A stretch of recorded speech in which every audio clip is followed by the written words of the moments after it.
Imer Noticias presenta.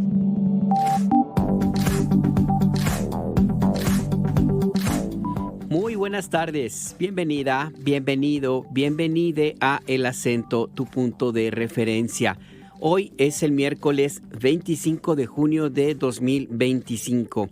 Es un día importante en materia informativa, no solamente en la agenda nacional, sino también a nivel internacional, donde siguen todavía los efectos de esa escaramuza, vamos a definirlo de esa manera, en la cual participaron Israel, Irán, Donald Trump, China, la Unión, ya no la Unión Soviética, miren nada más que regresión, Rusia y bueno, varios países que se vieron involucrados en este asunto, que a final del día pues parece ser que fue algo que no está todavía claro si fue realmente una batalla real o un asunto de un ajuste en grupos políticos y económicos en estos países involucrados. Le tendremos toda la información y por supuesto el debate legislativo en nuestro país en el periodo extraordinario de sesiones, donde se anunciaron ya algunas iniciativas que van a discutirse en estos días. Una de ellas, la nueva Ley Federal de Telecomunicaciones y Radiodifusión, que entre otros puntos te plantea el objetivo de que todos, todas y todes los mexicanos tengamos acceso a el servicio de Internet, algo en lo cual existe una ausencia, una falta que no ha logrado cubrirse a pesar de que ya son algunas décadas de este servicio en México. Toda la información en este espacio informativo y si le parece, comencemos.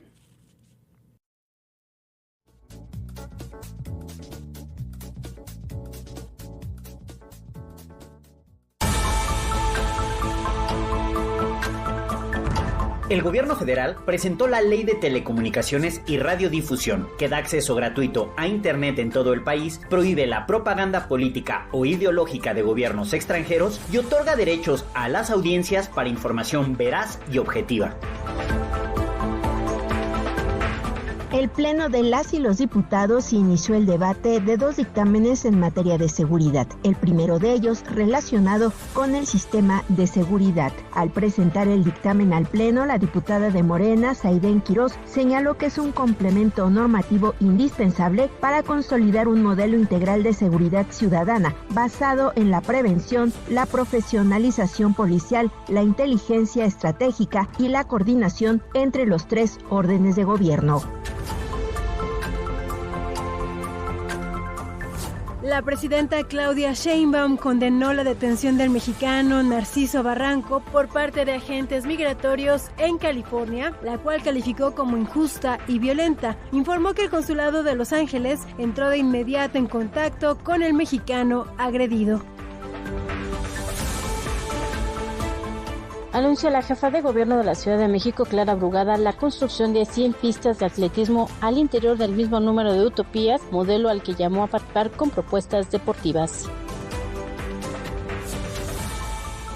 Israel ha asesinado a más de 56,000 personas en Gaza, informó la Organización de Naciones Unidas. La Oficina de la ONU para los Derechos Humanos informó que tan solo en el último mes, 500 gazatíes han sido asesinados mientras intentaban conseguir comida proporcionadas por organizaciones civiles. Trabajadores del Poder Judicial de la Ciudad de México continúan con su paro de labores luego de que rechazaron la propuesta del gobierno capitalino para levantar su paro laboral. Los trabajadores señalan que no hay ningún compromiso por aumentar el salario y solo se promete un bono para fin de año.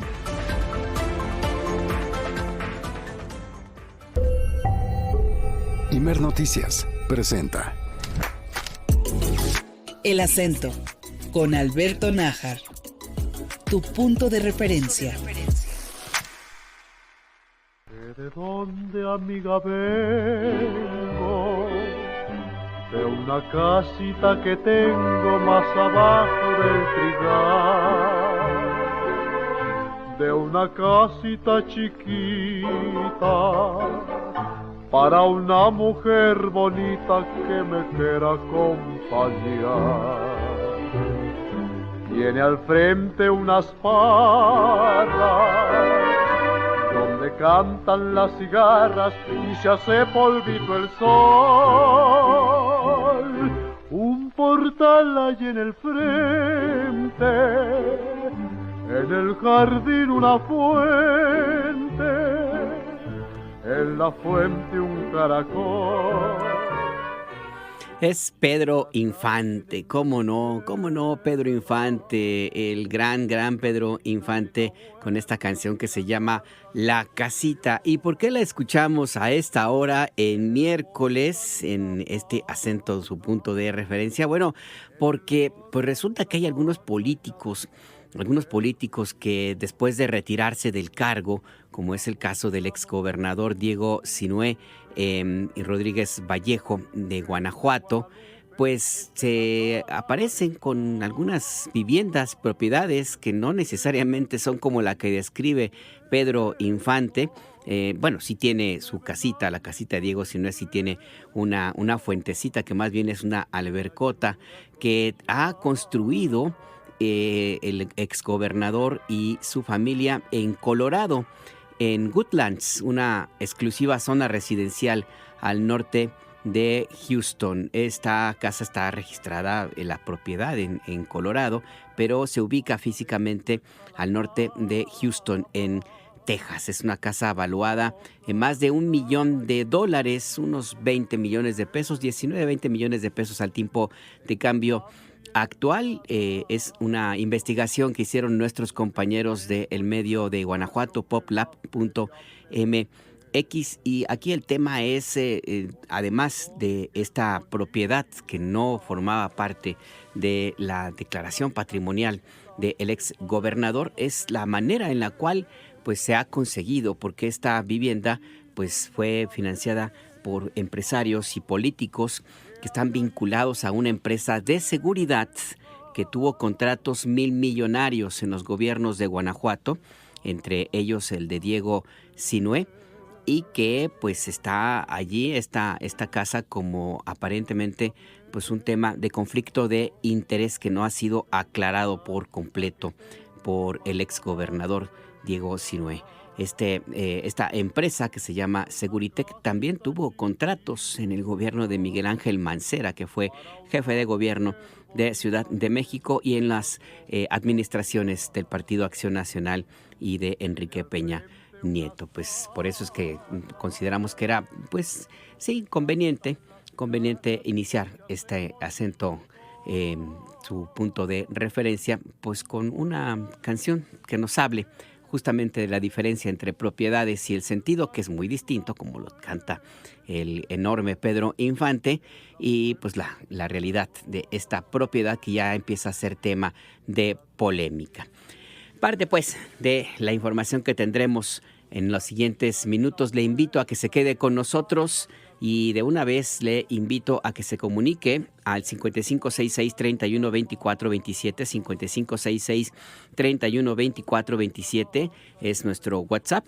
También nos puede escribir a @imer_noticias, así nos ubica en X y en Threads, en hilos, y en Imer Noticias en Instagram y en Facebook. A mí me ubica en X como @najar.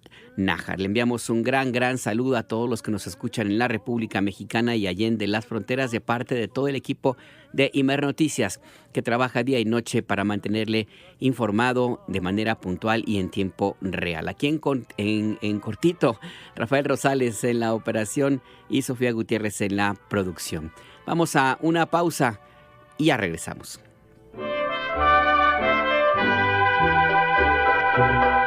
Más adentro está la cama, olorosa, retama y limpiecita como usted. Tengo también un canario, un espejo y un armario que en la feria me merqué. Pues con todo y que es bonita, chula mi casita, siento al verla no sé qué. metido en la cabeza, que hay ahí mucha tristeza. Creo que porque falta usted. Únete a nuestro canal. Síguenos en X, Facebook e Instagram como Imer Noticias.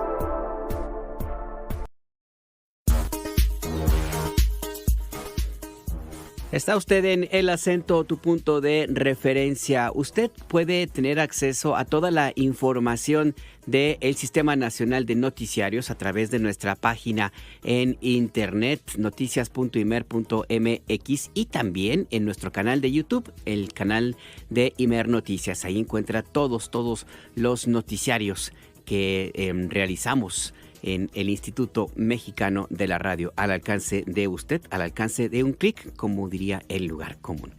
Seguimos con la información. Presentan comisión reguladora que sustituye al IFT.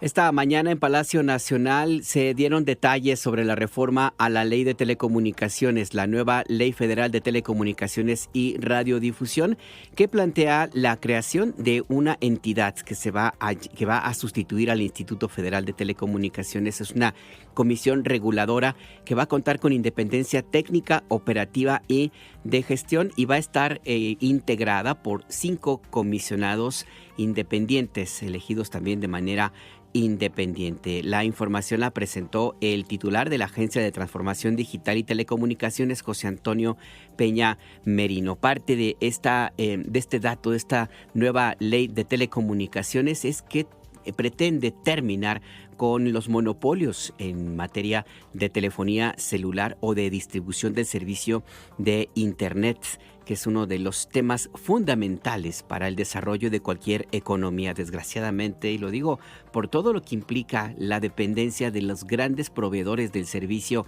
a nivel global.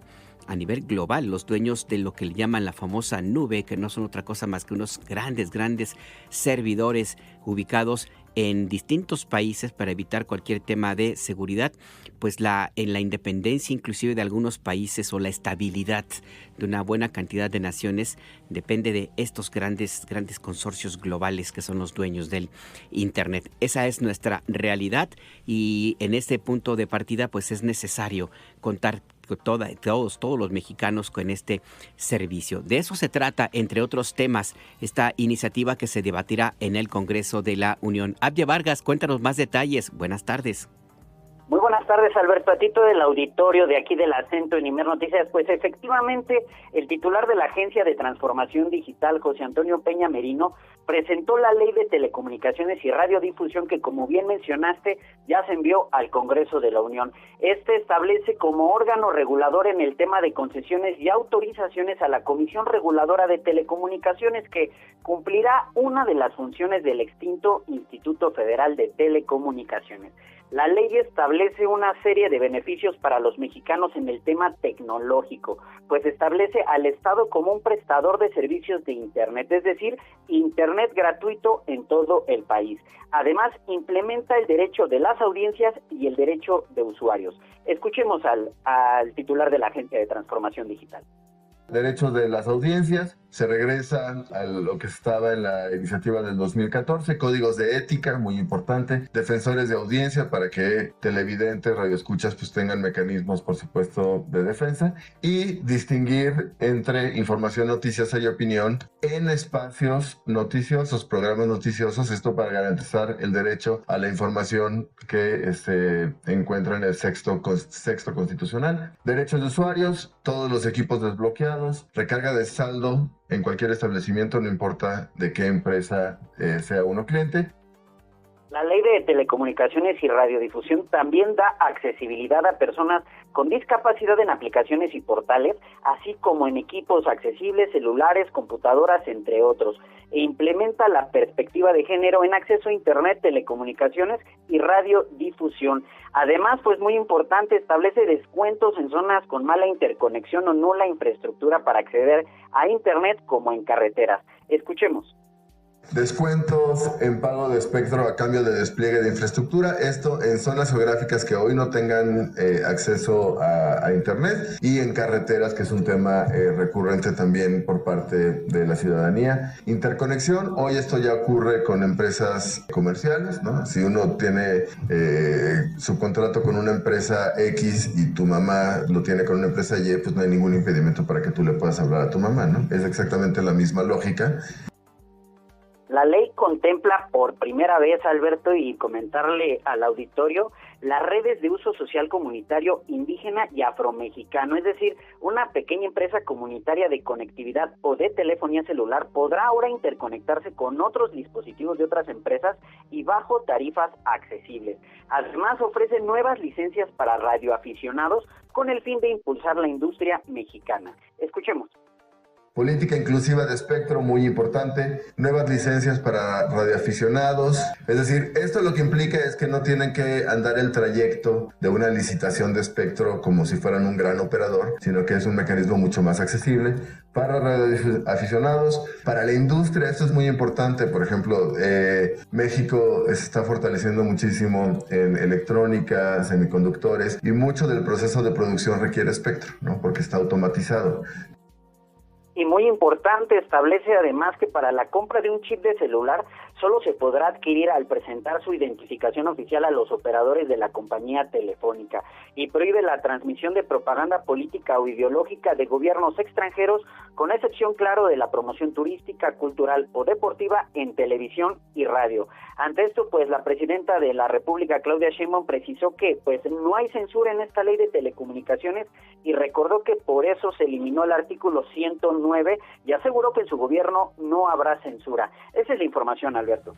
Es la información muy puntual. Gracias, Apia Vargas.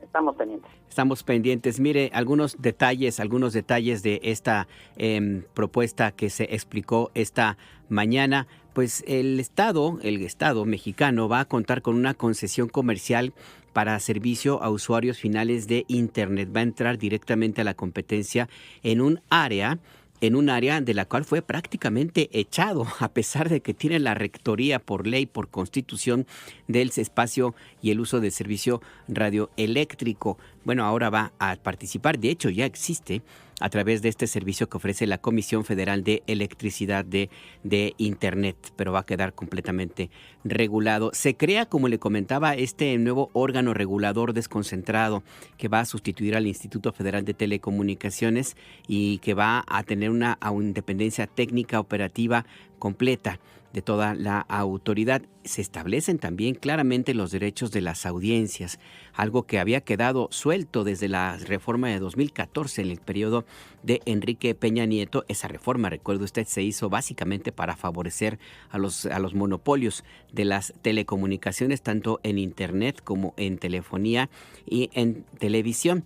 Se establecen ahora sí los derechos de las audiencias a partir de códigos de ética, defensores de audiencia y la distinción entre la información noticiosa y la opinión, que también es un tema de controversia y sobre todo en los últimos años. Se establecen también nuevas reglas para que las radiodifusoras comunitarias, las radios comunitarias puedan tener la forma de existir, porque actualmente no tienen mucha manera de conseguir recursos a menos que sea de donaciones o de la propia gestión de los propietarios. Ahora se establece la obligación de que hay un porcentaje de presupuesto que se destine a la promoción de las radios comunitarias, que es un ámbito importante para los pueblos y las comunidades rurales y particularmente indígenas, y también las organizaciones vecinales urbanas en todo el país. Y en esta mañanera del pueblo, la presidenta Claudia Sheinbaum también se refirió a pregunta expresa de un compañero periodista a los medios públicos, y sobre este tema garantizó que habrá de entrada garantizó la independencia de los medios públicos. Dijo la presidenta, son del Estado, no son gubernamentales, lo cual es absolutamente cierto, pero también anunció elementos puntuales en materia de presupuesto. Apia Vargas, cuéntanos esta parte también. Buenas tardes de nuevo. Buenas Buenas tardes, Alberto. Así es, pues la presidenta de la República, Claudia Sheinbaum, aseguró que habrá apoyo y mayor presupuesto el próximo año para los medios públicos en todo el país. Y aclaró, como bien lo dijiste, que no son medios gubernamentales, sino públicos y de la ciudadanía, los cuales pues tienen su propia independencia y su propia línea editorial. Escuchemos a la presidenta de la República.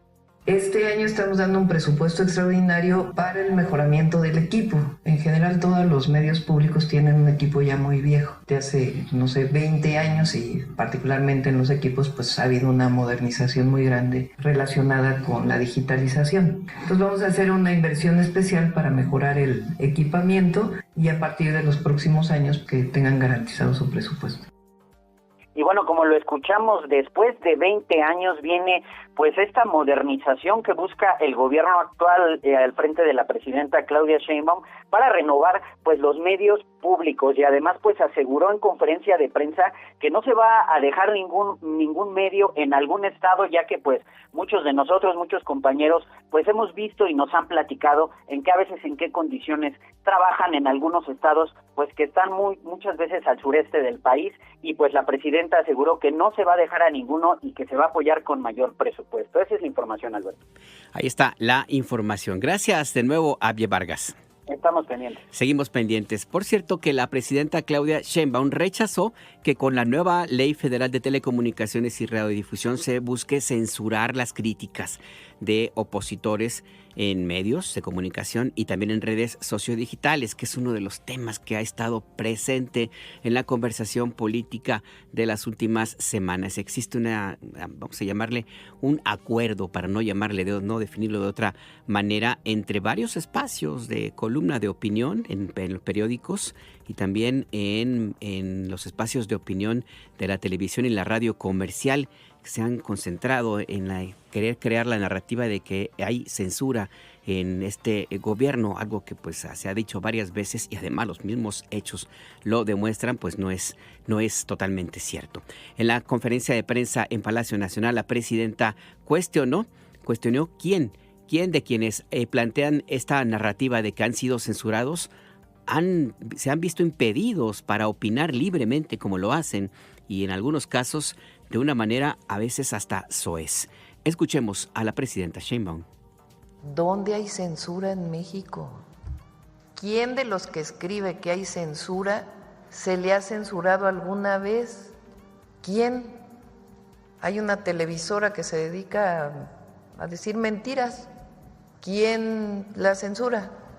Lo único que tenemos nosotros aquí es el derecho de réplica, entre otros con el detector de mentiras. Hay otra televisora de un conductor que es el que más gana en México, que dice mentiras y luego se molesta porque en el detector de mentiras le decimos que dice mentiras. ¿Dónde hay censura? Bueno, vean hoy las columnas. A mí me pasan un resumen en las mañanas, ahí antes de la sesión del Gabinete de Seguridad, un resumen, lo veo en las mañanas. A veces no me da mucho tiempo, pero en general veo el resumen. Y es increíble porque es fulano de tal, no voy a decir nombre. La censura, el régimen que busca la censura. Mengano de tal, el régimen que busca la censura. Mengana de tal, el régimen que busca la censura. Otro, el régimen que... Bueno, ¿quién se los dicta? ¿O es que se leen entre ellos? Entonces alguien lee a uno de ellos y dice, sí es cierto, hay que decirlo. Y se repite, y se repite, y se repite, y se repite, y se repite. Entonces, tienen un chat. Bueno, tienen un chat. Entonces, ¿dónde hay censura en esta ley de telecomunicaciones? Entonces, los del PRIAN repiten en la tribuna, hay censura, ley censura, y luego todo, censura. ¿Dónde hay censura si todos pueden decir lo que quieran y a nadie se le persigue?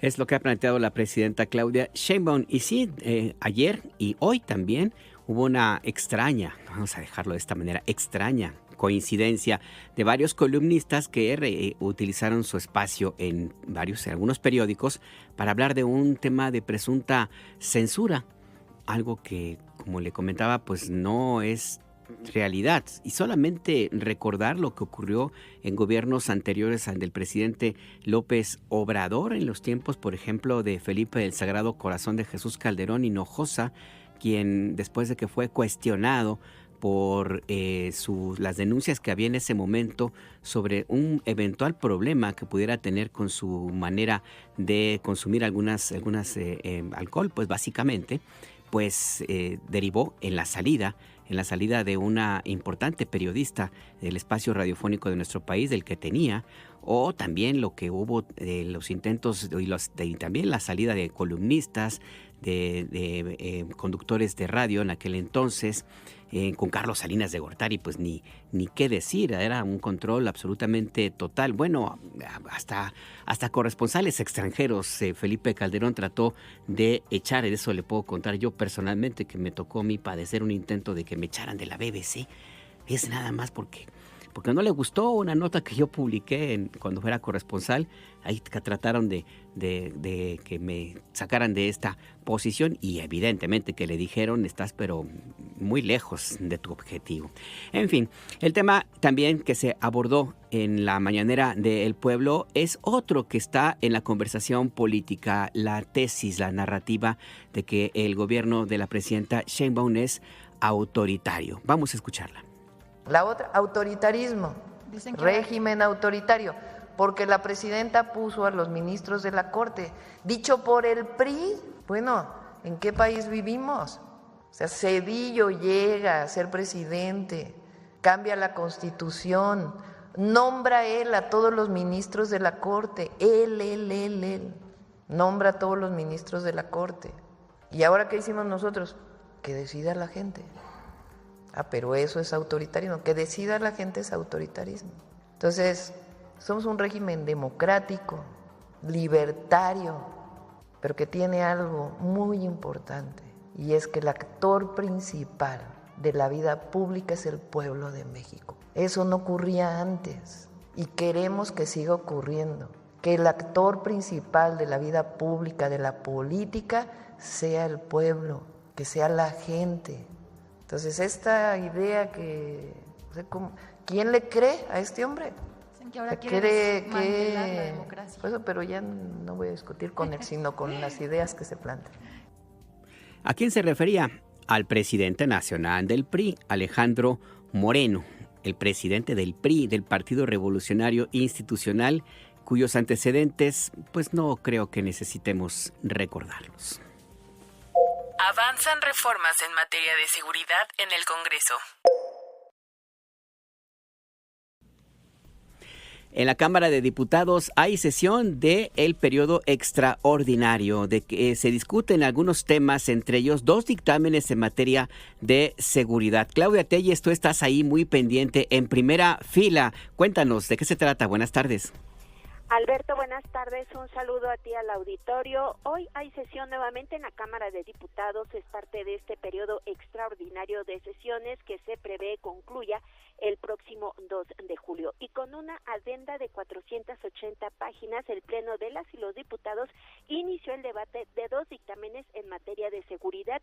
Estos dictámenes fueron aprobados durante el pasado periodo ordinario de sesiones, sin embargo, se buscaban algunas modificaciones y se retrasó su debate en el Pleno, que hoy se concreta. El primero de ellos, que ya está siendo sometido a votación, es para expedir la Ley General del Sistema Nacional de Seguridad, cuyo objetivo es regular la integración, organización y funcionamiento de dicho sistema, además de la distribución de competencias, la coordinación y cooperación entre las instituciones de los 3 órdenes de gobierno. Al fundamentar el dictamen, la presidenta de la Comisión de Seguridad, Zairén Quirós, destacó que esta propuesta racionaliza el uso de recursos federales en materia de seguridad pública y se establecen también criterios claros en la aplicación y seguimiento, así como en la evaluación de gasto con la intervención directa de la Auditoría Superior de la Federación. Resaltó además que se impulsa la profesionalización de las fuerzas de seguridad. Vamos a escuchar. Se profesionaliza a nuestras fuerzas de seguridad a través de un plan rector de formación con estándares de certificación y un régimen disciplinario actualizado. Buscamos contar con una mejor policía, policías mejor capacitados, más éticos y con vocación de servicio. Tercero, Se fortalece la interoperatividad institucional. Los registros nacionales deberán alimentarse diariamente con información confiable, lo que nos va a permitir respuestas más rápidas y eficaces. Esto se articula directamente con el Sistema Nacional de Inteligencia y de Investigación. Este dictamen ya fue aprobado con 445 votos a favor y 37 en contra del PRI, es decir, que Acción Nacional y Movimiento Ciudadano se sumaron a Morena, PT y Verde en la aprobación de este tema, que también regula los fondos de ayuda federal a las entidades federativas, municipios y demarcaciones capitalinas. El panista César Israel Damián Retes destacó que el voto a favor de su bancada no es un cheque en blanco. Vamos a escuchar. Hoy en este dictamen damos un voto de confianza, porque no vamos a regatearle al gobierno algo que es en beneficio de las familias. Dijo el secretario Omar García Harfuch que necesitaba fortalecer su secretaría y su Sistema Nacional de Seguridad Pública. Aquí está Acción Nacional, pero sepan, diputadas y diputados, que nuestra votación no es un cheque en blanco. Estaremos atentos, vigilantes y esperando los resultados, porque ya son 7 años de gobiernos de Morena. No acaban de llegar. Ya saben lo que es gobernar y los problemas que tiene este país. Al secretario Omar García Harfuch le digo fuerte y claro, con esta reforma no hay lugar para pretextos, ni para improvisaciones, ni para culpar al pasado. Este mismo miércoles, Alberto, las y los diputados debatirán el dictamen que expide la ley del Sistema Nacional de Investigación e Inteligencia en materia de seguridad pública. Entre las propuestas de modificación que serán debatidas durante la sesión y que fueron circuladas entre los legisladores en la madrugada, precisa que todas las autoridades del Estado mexicano y las personas particulares que tengan a su cargo sistemas de inteligencia, bases de datos, registros y registros administrativos, tales como registros de datos vehiculares y de placas, biométricos, telefónicos, así como registros públicos de la propiedad y del comercio, registros de personas morales, catastros, registros fiscales, registros de armas de fuego, registros de armas de fuego aseguradas o decomisadas, registro de comercio, de personas prestadoras de servicios de seguridad privada, de padrones de personas detenidas y sentenciadas, de servicios financieros, de transporte, salud, telecomunicaciones, empresariales, comerciales, en materia marítima y todos aquellos de donde se pueda extraer información, indicios, datos y pruebas para la generación de productos de inteligencia para la prevención, investigación y persecución de los delitos, deberán vincularse y colaborar con los órganos del Sistema Nacional para su consulta de acuerdo con las formas y mecanismos previstos en la ley. Así, Alberto, avanzan estas dos legislaciones en materia de seguridad propuestas por la presidenta Claudia Sheinbaum Pardo. El reporte. El reporte muy puntual. Gracias, Claudia Telles. Buenas tardes. Que tengas buena tarde. Sí, es parte de la discusión en la Cámara de Diputados. En el Senado de la República también hay sesión. Va a haber, de hecho, dos sesiones el día de hoy.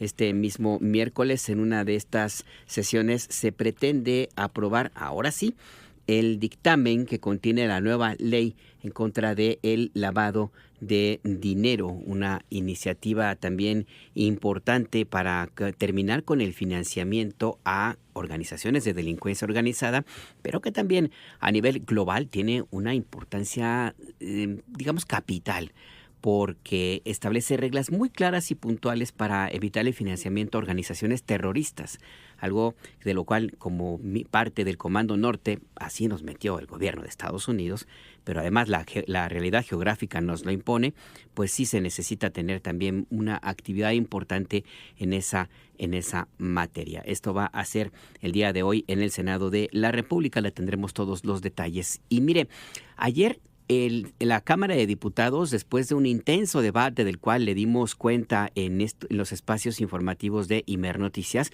se aprobaron las reformas para trasladar la Guardia Nacional a la Secretaría de la Defensa Nacional en materia únicamente administrativa y para armonizar la operación de este cuerpo policíaco nacional con la realidad que imponen los cambios a la Constitución que ya se aprobaron también recientemente.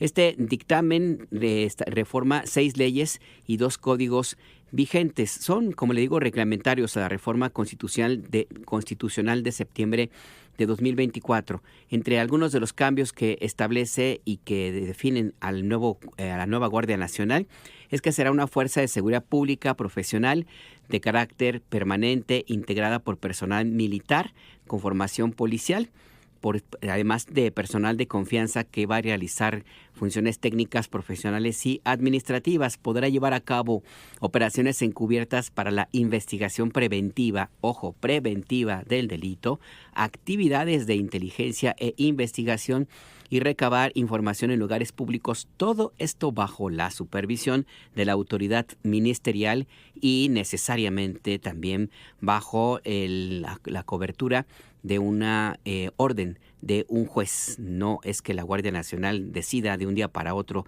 llevar a cabo este tipo de actividades. Están totalmente reguladas. También podrá solicitar a permisionarios en materia de telecomunicación, sistemas de comunicación vía satélite con autorización judicial, información de usuarios, georreferencia de equipos de comunicación en tiempo móvil o en tiempo real también, esto para materia de investigación y de prevención del delito.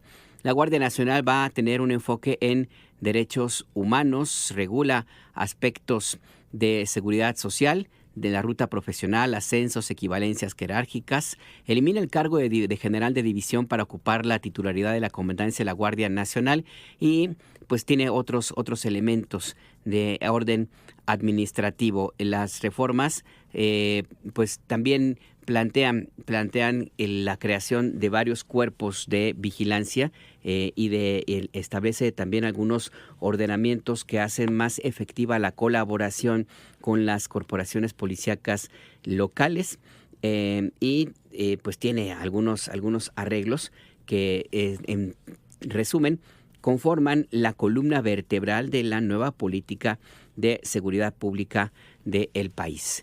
Dentro de esta nueva ley de la Guardia Nacional hubo polémica también artificial, como lo definió con otras palabras, pues la presidenta Claudia Sheinbaum.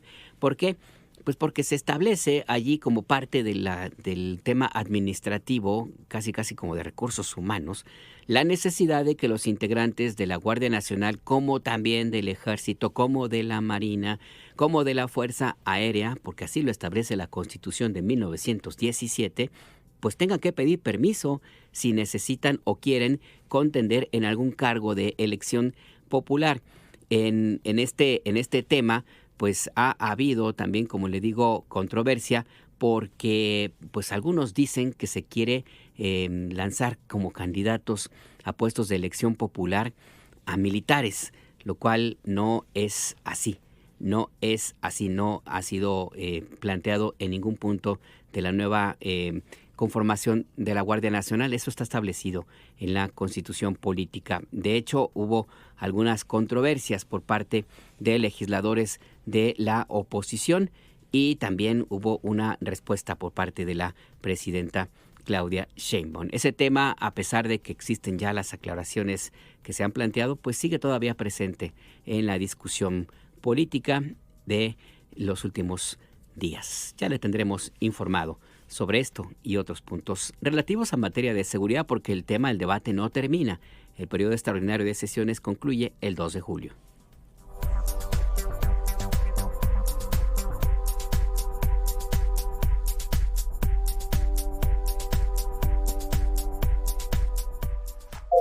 No deje el paraguas. Seguirán las lluvias. Y pues sí, las lluvias de los últimos días pues se van a repetir básicamente en Ciudad de México, en el Valle de México. Si usted nos escucha por aquí ya se habrá dado cuenta que tenemos días bien nublados, muy nublados, pero no es nada más aquí, porque las lluvias han provocado, bueno, pues sí, deslaves, daños en carreteras, inundaciones que han dejado comunidades aisladas en algunos estados como Zacatecas, Querétaro, Jalisco, Chihuahua y Tamaulipas. En Zacatecas se confirmó la muerte de una persona, un hombre de 43 años de edad, que había sido reportado como desaparecido desde el sábado, luego de que la camioneta que conducía pues fue arrastrada por la corriente de un río en la localidad de Nieves. En Jalisco, la lluvia de las últimas horas provocó inundaciones en varias áreas de la zona metropolitana de Guadalajara. En algunos lugares hay inclusive imágenes en el sur, ahí por la Plaza del Sol, que es una de las más antiguas de esa ciudad de Guadalajara. Luego hay imágenes de que parece el Canal de la Mancha, porque sí, se llena todo de agua. En Zapopan, que es donde se ubica Plaza del Sol, la acumulación de agua por la lluvia superó 1 metro de altura en algunas vialidades, en la avenida López Mateos, por ejemplo. En fin, Guadalajara de pronto, la zona central de la zona metropolitana recupera su cauce natural. Ahí por ahí abajo pasa el río San Juan de Dios y provoca este tipo de situaciones con casas también inundadas en los municipios de Zapopan y Tlaquepaque, que forman parte de la misma área conurbada. En Hidalgo se localizó el cuerpo de una persona que también fue arrastrada por el río Tula. Son ya 2 las personas fallecidas en esa entidad. La Procuraduría de Hidalgo, la Fiscalía de Justicia de Hidalgo, pues señala que esta persona permanece en calidad de desconocida. Esta mañana el secretario de Infraestructura, Comunicaciones y Transportes, Jesús Esteva, informó en la conferencia de prensa en Palacio Nacional que se han retirado 173.800 metros cúbicos de material producto de deslaves y derrumbes tras el impacto del huracán Eric. Señaló el secretario de Comunicaciones que se evalúan las condiciones de estabilidad del túnel El Tornillo en la autopista Mitla-Tehuantepec en Oaxaca, que fue inaugurado por la presidenta Claudia Sheinbaum y se derrumbó tras el paso de Eric. Y es que recibió una cantidad inusitada de piedras, tierra y lodo por el paso del huracán Eric. Escuchemos al secretario Jesús Esteva.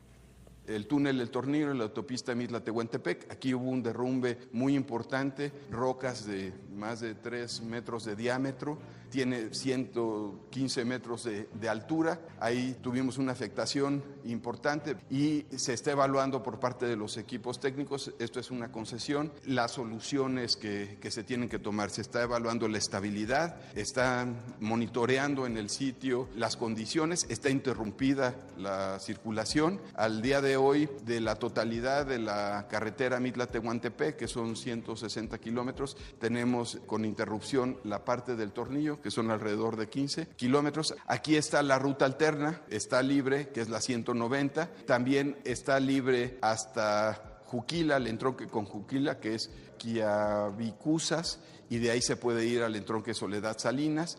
Y también está libre hasta La Chixila.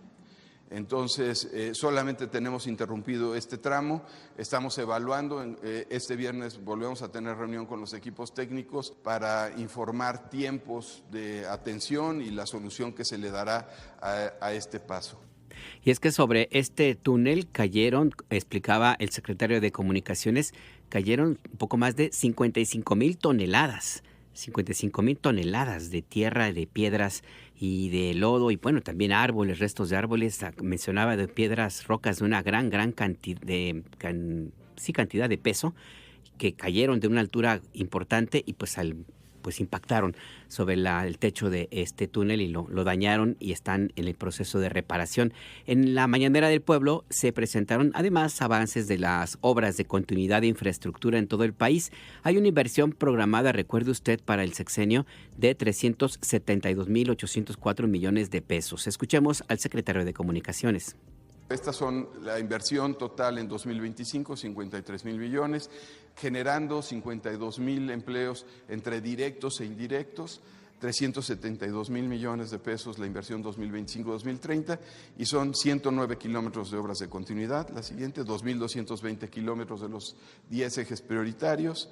Adelante, 16 kilómetros de 21 puentes y distribuidores, 904 kilómetros del programa Lázaro Cárdenas del Río. Adelante, programa carretero de Guerrero, 68 puentes y rehabilitación son cerca de 3,000 kilómetros de rehabilitación, 2,107 kilómetros de caminos artesanales y 48,000 kilómetros de conservación rutinaria anualmente y casi 10,000 kilómetros de conservación periódica en todo el sexenio. Es parte del proyecto de construcción de infraestructura carretera. Pero por lo pronto, pues las carreteras también sufren el impacto del clima. El Servicio Meteorológico Nacional informa que va a seguir el temporal de lluvias en casi todo el país. Se prevén lluvias intensas en Chihuahua, Durango, Sinaloa, Michoacán, Oaxaca y Chiapas. Lluvias muy fuertes en Sonora, Jalisco, Guerrero, Puebla, Yucatán y Quintana Roo. Y para Ciudad de México se mantiene el pronóstico de lluvias fuertes y también actividad eléctrica. ¿Cómo está la situación? ¿Cómo va a seguir? Y más bien también, cómo ha resistido la capital del país este inusual temporal de lluvias. Conversamos con la secretaria de Gestión Integral de Riesgos y Protección Civil de la capital, Miriam Urzúa Venegas. Secretaria, buenas tardes. Gracias por esta conversación. Les saluda Alberto Nájar. No. Muchísimas gracias a ustedes por difundir esta información que es tan importante para la ciudadanía. Sobre todo saber qué es lo que nos depara el futuro, qué nos depara los próximos días, las próximas semanas. Y te quiero informar que pues vamos a tener todavía un par de semanas con nublados. Vamos a tener lluvias fuertes, puntuales, en donde es posible que tengamos entre 25 y 50 milímetros de caída de lluvia. Vamos a tener posible actividad eléctrica en las tardes especialmente, y rachas de viento que llegan hasta 40 kilómetros por hora. Ambas cosas nos producen algunos problemas, algunas consecuencias en la ciudad. La primera es que con las rachas de viento que tenemos y la lluvia que ha caído, han caído una cantidad muy, muy importante de árboles que o están enfermos o que están con hongo o que por el reblandecimiento de la tierra pues han estado cayendo. Tenemos un promedio en estas últimas semanas entre 50 y 70 árboles diarios que están cayendo en diferentes alcaldías de nuestra ciudad. Y por el otro lado es que estamos todas las mañanas, nosotros como Secretaría de Gestión Integral de Riesgo y Protección Civil tenemos 4 boletines meteorológicos que estamos dando a la ciudadanía. Uno que es a las 7 de la mañana, 6 de la mañana, el segundo es a las 2 de la tarde, el tercero es a las 7 de la tarde y el último es a las 10 de la noche. Es decir, estamos todo el día avisando, a las alcaldías para que tomen las medidas necesarias en el caso de que empecemos a también activar las alertas que tenemos, que son desde la amarilla, después viene la naranja, la roja y la púrpura. Eso tiene que ver con la cantidad de lluvia que empieza a caer. Importante información es que en este mes de junio han caído a la Ciudad de México, y esta es información directa del secretario de Gestión Integral del Agua de la ciudad, 220,000 millones de metros cúbicos han caído en la ciudad, en diferentes partes. A veces ha sido en toda la ciudad, pero a veces también han sido lluvias muy puntuales, muy fuertes, que han superado la capacidad de los accesorios hidroneumáticos que hay en toda la ciudad. Lo otro es que hemos estado dando información y hemos estado pidiendo a través de los medios, dando recomendaciones en el sentido de no tirar basura, no tirar plásticos, no tirar botellas en las vialidades, que esto con la lluvia se va directamente a los resumideros y esto a los registros, y esto nos va provocando encharcamientos, inundaciones en forma permanente. En estos días hemos tenido también un promedio, hay días como ayer que tuvimos 23 encharcamientos, pero el día anterior tuvimos prácticamente 97, otros días hemos llegado hasta 100, 120 encharcamientos, en donde todos los servicios de emergencia, a través de un protocolo, que es el protocolo Tlaloque, que activó la jefa de gobierno, la licenciada Clara Brugada, pues estamos, en toda la ciudad tratando de que no tengamos consecuencias mayores. Secretaria, si se pronostican 2 semanas más de lluvias, ¿qué tan preparada está la ciudad como para soportar este temporal, y qué tanto puede estas 2 semanas ser tan intensas o más como las que hemos vivido? Tenemos posibilidades, te digo, de lluvias fuertes durante estas 2 semanas. La ciudad está preparada en términos de gobierno para poder atender lo que son los encharcamientos y son las inundaciones que hay. Si tú comparas con otros estados de lo que ha pasado en estas épocas, la verdad que la Ciudad de México se ha mantenido con un saldo blanco. Lo más importante que ha pasado desde el 1 de junio a esta fecha fue el 2 de junio, que tuvimos problemas especialmente en Ejército de Oriente, que es una colonia de la alcaldía Iztapalapa, en donde prácticamente alrededor de 750 viviendas, te digo, sufrieron inundaciones importantes, es decir, tirantes de casi 1,20 m, 1,50 m, lo cual significó la pérdida total de enseres de todas estas personas. La jefa de gobierno, pues de forma inmediata estuvo en el lugar y se le dio un apoyo a todos aquellos que tuvieron, te digo, este tipo de pérdidas. A partir de esa fecha en adelante hemos tenido muy pocas afectaciones a vivienda, más que nada han sido en vialidades primarias, y las alcaldías también se han activado a través del comité técnico que tiene la Secretaría de Gestión Integral de Riesgo y Protección Civil, digo, para apoyarnos también en todo lo que son los encharcamientos en vialidades secundarias en cada una de las alcaldías. Secretaria, la Ciudad de México es muy variada. Tiene sitios donde pues la infraestructura es de primer nivel, como casi toda, pero también tiene zonas boscosas, zonas con cañadas, zonas inclusive hasta con ríos. ¿Cuáles son los sitios que a ustedes les podrían eventualmente generar alguna preocupación si tomamos en cuenta que ha caído una cantidad histórica de agua y eventualmente puede aumentar este caudal, secretaria? A ver, yo creo que es importante que tú sepas que cuando llueve en la Ciudad de México, donde más llueve es en el poniente de la ciudad, ¿sí? Donde cae más lluvia es en el poniente de la ciudad, pero donde hay más afectaciones es en el oriente de la ciudad. ¿Por qué? Porque pues justamente son zonas bajas. ¿Sí? Cuando yo te hablo de Ejército de Oriente en Iztapalapa, es una zona baja, prácticamente en la salida de la ciudad hacia el oriente. Entonces, tenemos este problema, tenemos el problema de todo lo que son las barrancas, ya que están desde Miguel Hidalgo, está Álvaro Obregón, está Magdalena Contreras, está Tlalpan, ya en lo que es el poniente y en el sur de la ciudad, en donde en todas esas barrancas, te digo, tiene que haber una acción preventiva muy importante, porque es donde más se junta basura en nuestra ciudad. Basura que impide el paso del agua y que provoca, te digo, muchas veces problemas serios en lugares en donde la gente ha construido asentamientos humanos irregulares. Entonces, estamos muy preocupados de trabajar con las alcaldías para que se haga una limpieza de estas barrancas. Las zonas de boscosas, en todos los suelos de conservación, son zonas altas fundamentalmente, y el agua, te digo, corre hacia los planos, y por eso que llega directamente, especialmente a los bajopuentes, y llega a la zona de periférico, que es donde más tenemos, digo, inundaciones de 30 de tirante, a veces de 40 de tirante, y que eso significa que algunos autos quedan varados, los compañeros, te digo, se mojan hasta la cintura tratando de sacar muchos choferes de automóviles que pues insisten en pasar a pesar de que pues está alta el tirante. Entonces, estamos viendo toda la ciudad.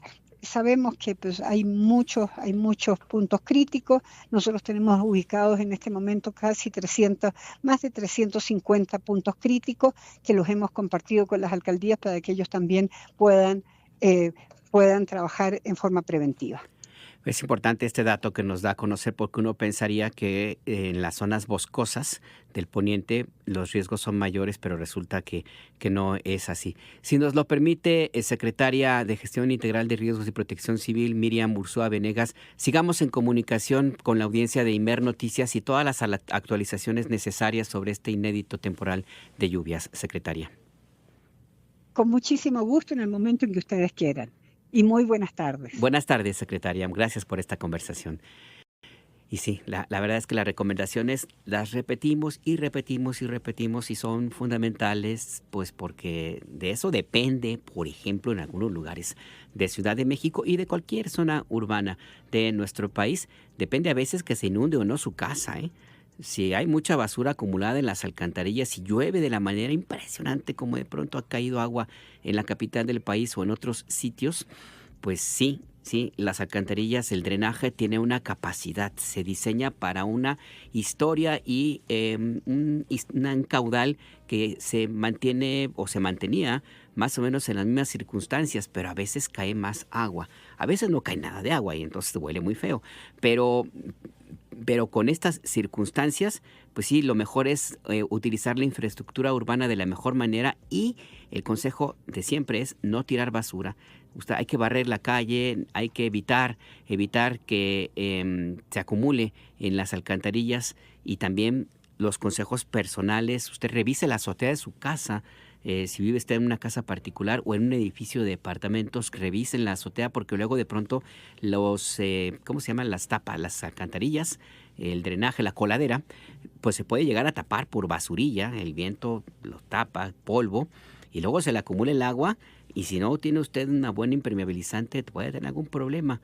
O de un momento a otro se puede desbordar el agua. En fin, son consejos que pueden sonar muy prácticos, pero créame que en ciertas circunstancias sí le pueden ayudar a usted. Y sobre todo en una ciudad como la de México, que tiene es muy variada. Tenemos sitios boscosos con bosques de niebla, por ejemplo, en el poniente, la zona del Desierto de los Leones, un bosque de niebla.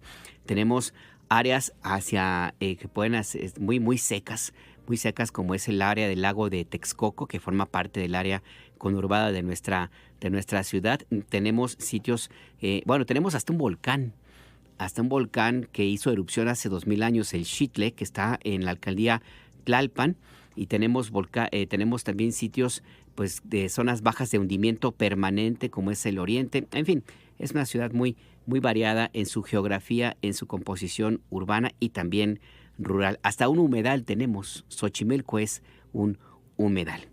Ahí pues la información sobre esta temporal de lluvias, los consejos y también las alternativas que podemos llegar a tomar ante esto que vivimos en estas últimas semanas. Y le recuerdo, va a seguir lloviendo, no olvide el paraguas.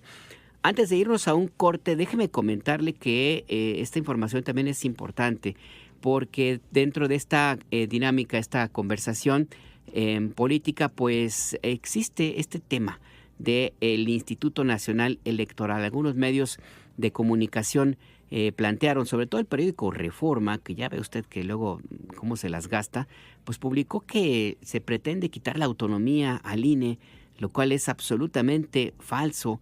La reforma electoral que se comentó ayer en Palacio Nacional forma parte del proyecto político de Claudia Sheinbaum cuando, uno, era candidata a la presidencia de la República y dos, cuando asumió el gobierno, lo incluyó dentro de sus 100 puntos a trabajar en los 6 años de su administración, así es que pues no hay nada novedoso, pero bueno, algunos medios de comunicación ya trataron de crear la idea de sorprenderle a usted como lector en la tesis de que se va a quitar la autonomía del Instituto Nacional Electoral. Bueno, algunas hasta columnas ya están planteando escenarios inexistentes para el año 2027. En fin, como quiera que sea, la presidenta Sheinbaum habló sobre este tema y en particular se refirió a un proyecto de hace también tiempo. No hay necesidad de tener cargos de elección popular que se ganen por las famosas listas, los plurinominales, tanto en el Senado como en la Cámara de Diputados y que forman parte de una costumbre política que beneficia solamente a unos cuantos. Escuchemos. El INE sigue como organismo autónomo, tiene que seguir así, pero es mucho recurso el que gasta el pueblo de México, el que destina el pueblo para elección, Queremos que siga habiendo elecciones limpias, democráticas. Es falso, falso, falso, falso. Que seamos un gobierno autoritario, que estemos buscando el autoritarismo, solita se cae pues el argumento. Pero sí es muy importante que se revise y que se revise el tema de los plurinominales, también de las listas de plurinominales. He puesto yo el ejemplo de la Ciudad de México, y también otros estados, tiene un esquema de reconocimiento de las minorías, en donde el segundo lugar accede al espacio que le corresponde al partido político. Lo mismo tiene el Senado de la República. El problema son las listas de plurinominales. Entonces, ¿qué quiere decir eso? Cuando terminan las elecciones, los que quedaron en mejor lugar, que tienen menos diferencia en el segundo lugar, esos entran como representación de la minoría y no listas. ¿Qué virtud tiene esto? Que todos van a territorio a presentarse con la ciudadanía a hacer campaña. Entonces, una de las consideraciones que estamos tomando para que las listas de plurinominales pues se eliminen. ¿La reforma electoral sería para el mes de septiembre? No, apenas inicia el grupo de trabajo y se presentará también para su discusión. ¿El próximo año? Pues a lo mejor se presenta, yo creo que no tenemos fecha. Lo que sí es que inicia un grupo de trabajo dentro del gobierno para hacer la propuesta y a partir de ahí pues ya se presentaría, se daría su tiempo para discusión y su aprobación. Y obviamente no sería para la elección del 27, sino ya en todo caso más adelante. Así es que moraleja, como diría mi papá, no coman ansias. Vamos a hacer una pausa y a propósito de todos estos temas del sistema de seguridad y toda la discusión que existe, la narrativa falsa que se quiere construir, en fin, todo aquello que algunos expertos en la infodemia pues están planteando, pues además de la información puntual y muy seria que le hemos presentado, pues siempre es importante darle un toquecito lúdico, vamos a ponerlo de esta manera. Recuerde usted que la risa, la alegría, es el principal enemigo pues de grupos conservadores antiderechos y de quienes crean la infodemia que nos quieren llevar solamente a la amargura. Hacemos pausa aprovechamos para recordar a uno de los policías más simpáticos para varias generaciones, entre ellos a el que está la persona, o sea, yo mero, en estos micrófonos. Pausa, volvemos.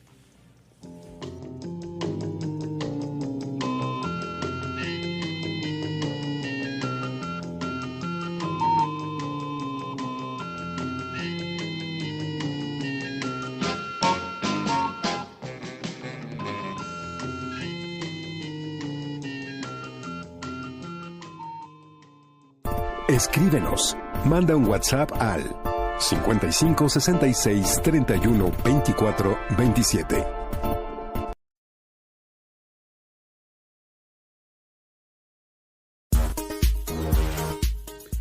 Está usted en El Acento, tu punto de referencia, y nos da mucho, pero muchísimo gusto conversar de nuevo con nuestra compañera Azul Alzaga. ¿Cómo estás, Azul? Muy buenas tardes. Ya no pusimos tu presentación, pero ya sabemos que estás aquí.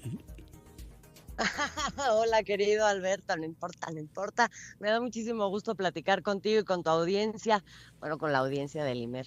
Exactamente. Oye, fíjate que hace 3 minutos una comentócrata, pues que ya es como cliente, Denise Dresser, vuelve a tocar el tema de que la Guardia Nacional, la nueva ley, es para militarizar al país, para espiar ciudadanos y para permitir que los miembros de la Guardia Nacional sean candidatos a puestos de elección popular sin necesidad de tener controles. Es todo un tema, Azul Alzaga. Mira, es todo un tema, pero es un poco desempolvar una serie de argumentaciones que se han venido dando desde que inició todo este tema y donde lo que está de fondo es la disputa de si quieren conceder o no quiere conceder la oposición que hay una estrategia en materia de seguridad que está funcionando. Eso no se quiere conceder, entonces no importa lo que hagan, iríamos a encontrar. Hay argumentos en contra. Ahora, respecto a estos argumentos, a mí me parece que se dejan fuera varias consideraciones. Una de las consideraciones es que gobernadores de todos los partidos han pedido que la Guardia Nacional apoye en materia de seguridad en sus estados. Eso, digamos, sin importar lo que en el Congreso esté pasando con sus fracciones parlamentarias, ¿no? O con lo que plantee la oposición en general comentócrata. ¿Esto por qué es así? Bueno, pues la historia es muy larga y ya la conocemos. O sea, una policía federal que se desmanteló, se corrompió y que por otro lado tampoco se hizo grandes esfuerzos porque las policías estatales y locales, que es en donde siempre plantean que debería recaer la estrategia, ¿no? El fortalecimiento de las policías locales y estatales, pues nunca se hizo gran esfuerzo para que realmente ni se profesionalizaran, ni hubiera una inversión en equipamiento, en capacitación, en fin. Entonces, ¿qué fue lo que pasó? Pues tienes un montón de cuerpos policíacos infiltrados que no tienen la capacidad para enfrentar pues lo que es la magnitud de pues del crimen organizado, ¿no? En diversos estados de la República. Entonces, ¿qué es lo que pasa cuando se centraliza? Que además esto ha venido evolucionando, porque no solamente es la adscripción de la Guardia Nacional a Sedena, sino una serie de mecanismos que la acompañan, que proveen también certeza jurídica, digamos, a la forma en que acciona esta Guardia Nacional bajo criterios que son civiles, aunque responda a una estructura militar, ¿no? Lo centralizas, armas un andamiaje institucional, normativo, lo obligas a rendir cuentas desde el punto de vista de que serán supervisados por el Ministerio Público, desde el punto de vista en que tienen que cubrir una serie de requerimientos operativos en su forma de actuar, que no salgan, digamos, de las convenciones que todos conocemos de respeto de derechos humanos, y donde también lo que hemos visto en los últimos tiempos, Alberto, es que cuando se han salido, pues han rendido cuentas frente a autoridades civiles, frente a fiscalías, a la Fiscalía General de la República. Ahí hay investigaciones de elementos de la Guardia Nacional que se han salido del huacal. Eso no lo habíamos visto. Entonces, creo que, digamos, si se dejan fuera todas estas consideraciones, es muy fácil siempre hablar así en la improntitud de, pues es que como dependen de Sedena, entonces ahora ya estamos militarizando al país. Yo no pienso que eso es, no pienso que eso es así. Y por otro lado, ya me parece el colmo que se saque a colación este artículo, como si fuera nuevo, como si fuera de esta ley, que les da la facultad o la posibilidad de tomar licencia para convertirse en candidatos. Sabemos que esto, pues, tiene mucho tiempo en la Constitución, y el hecho de que lo quieran tomar como uno de los elementos de esta nueva ley, pues es absolutamente, pues, un engaño, ¿no? Un engaño a la población. Que además aquí hay un ejercicio de intento de borrar la memoria en esta discusión de las últimas semanas, Azul, porque reclaman que se quiere militarizar la seguridad pública a partir de la conformación y el entrenamiento que tiene la Guardia Nacional, pero convenientemente olvidan que quienes ahora reclaman este tema fueron los autores de la militarización, si es que hubiera el caso, o más bien de la presencia de militares en tareas de seguridad pública. Nada más recordar que fue en 1995 Ernesto Zedillo el que sustituyó a todos los elementos de la entonces Policía Judicial Federal por policías militares, 1995. Y revisaba, ya para no irme más allá, Azul, un reportaje, una nota que publiqué en 1999 en La Jornada, donde daba cuenta en 1999 de que 28 de los 32 estados de la República tenían a oficiales del ejército en activo como jefes de las corporaciones de seguridad. En 1999, en 1995, el tiempo que tú quieras del pasado, que ya estaban los militares presentes haciendo tareas de seguridad pública legalmente irregulares, porque no había leyes que lo establecieran ni tampoco metieran controles, Azul. Exactamente, bueno, y con Peña Nieto eso siguió adelante, incluso en algún momento, no sé si te acuerdas, uno de los los propósitos del expresidente Andrés Manuel López Obrador era regresar a los cuarteles al ejército. Ahora, de ese momento a que entre en la presidencia, cuando se da cuenta de la magnitud, digamos, de la corrupción, del desmantelamiento, del desamparo que había también en muchas regiones del país, pues eso se reconfiguró, pero mucho de la reconfiguración justamente tuvo que ver con generar un cuerpo, que fue la Guardia Nacional, con características específicas. Y estas características son las que poco a poco y a través de estas leyes que se han venido aprobando y que ahora se quieren terminar de consolidar, pues son las que le dan no solamente una capacidad de respuesta y operativa, sino también características que lo hacen de mayor cercanía con la población y que respondan a ciertos criterios, que son los criterios que van acorde con una estrategia que no hay que olvidar, es una estrategia que tiene 4 ejes, no nada más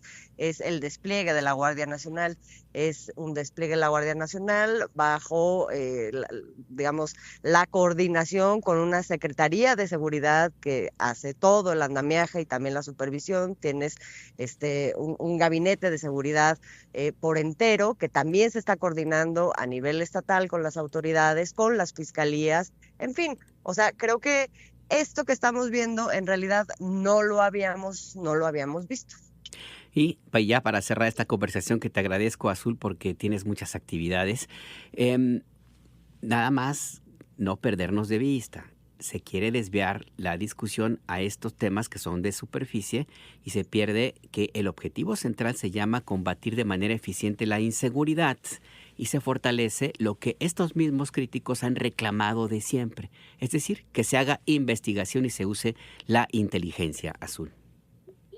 Exactamente, que ese es uno de los pilares de esta estrategia que ya te decía, son 4 pilares. Uno de ellas es fortalecer de una manera importante la capacidad de investigación, que es algo de lo que siempre hemos adolecido, ¿no? Y además no es una casualidad que eso sea así. Exactamente. Azul Alzaga, muchísimas gracias por estos minutos de conversación. Esta es tu casa, estos son tus micrófonos y aguas con el agua porque ya nos dijeron que va a seguir la lluvia. Ya sé, hay que poner... Querido, te mando un abrazo, nos vemos en la noche y un abrazo también a la audiencia. Claro que sí, nos vemos en la noche.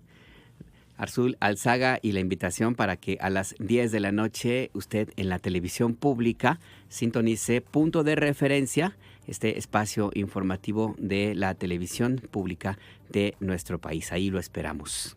Vamos a otros temas. La polémica Casa Azul del exgobernador de Guanajuato.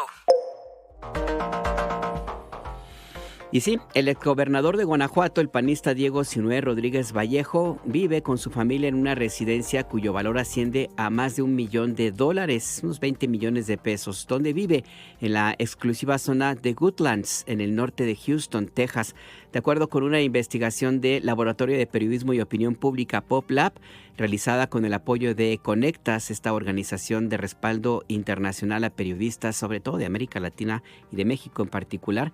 Bueno, pues esta investigación señala que esta casa, como en otras situaciones, no está a nombre del exgobernador, pero fue adquirida por una empresa que se llama DAI LCC, cuyo gerente es Daniel Eskenazi Behara, promotor de Seguritech, una compañía transnacional de seguridad que ofrece tecnología a gobiernos de varios países, entre ellos gobiernos de México, y que recibió contratos del gobierno de Guanajuato, de al menos dos gobernados de Guanajuato, por miles de millones de pesos en los últimos 3 sexenios, incluyendo el de Sinúe Rodríguez Vallejo. Esta empresa Seguritech ha sido señalada en investigaciones periodísticas por un servicio no totalmente eficiente, altos costos en sus servicios y opacidad con la que se maneja, inclusive también por apoyar, lo ponemos entre comillas, a altos funcionarios de los gobiernos de donde recibe contratos. Un ejemplo fue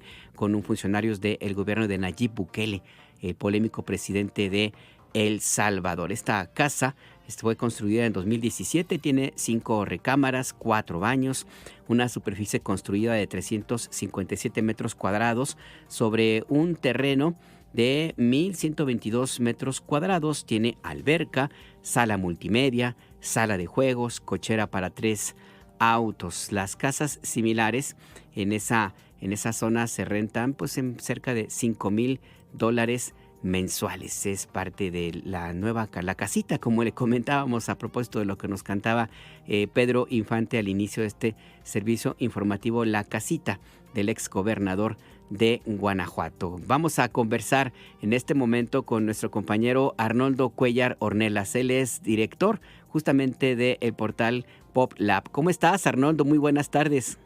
Hola, Alberto. Como siempre, un gusto saludarte. Buenas tardes. También un saludo a la audiencia.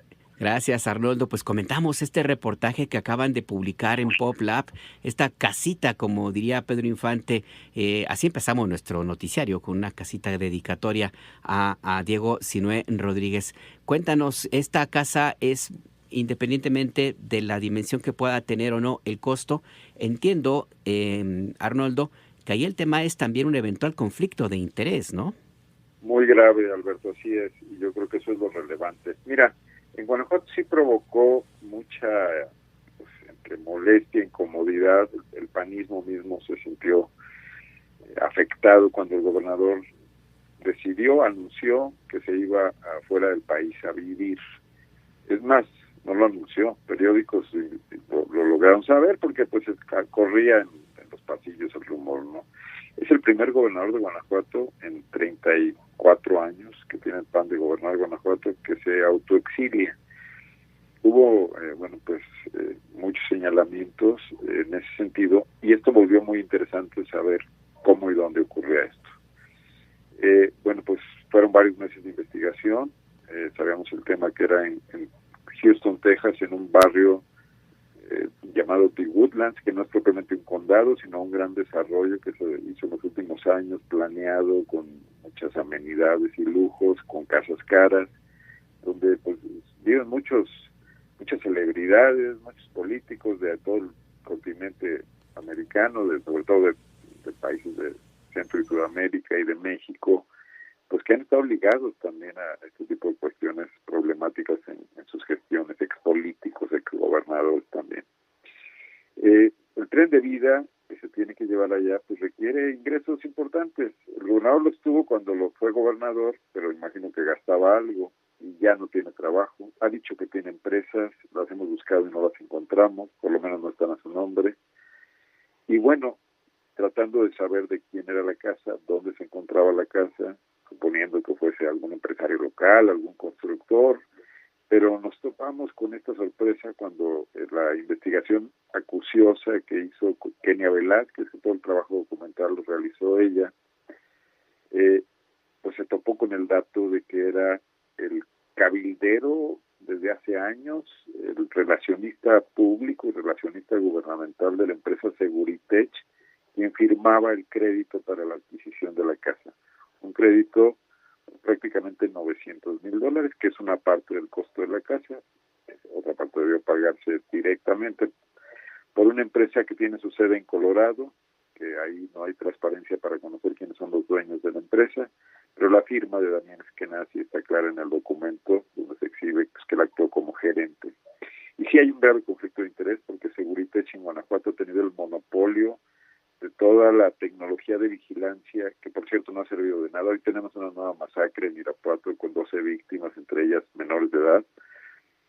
Primero de cámaras y de arcos carreteros, de un sistema que pagó Miguel Márquez en casi 3,000 millones de pesos en el sexenio 2012-2018, que fue el mismo sexenio en el que Guanajuato se sumió en la violencia.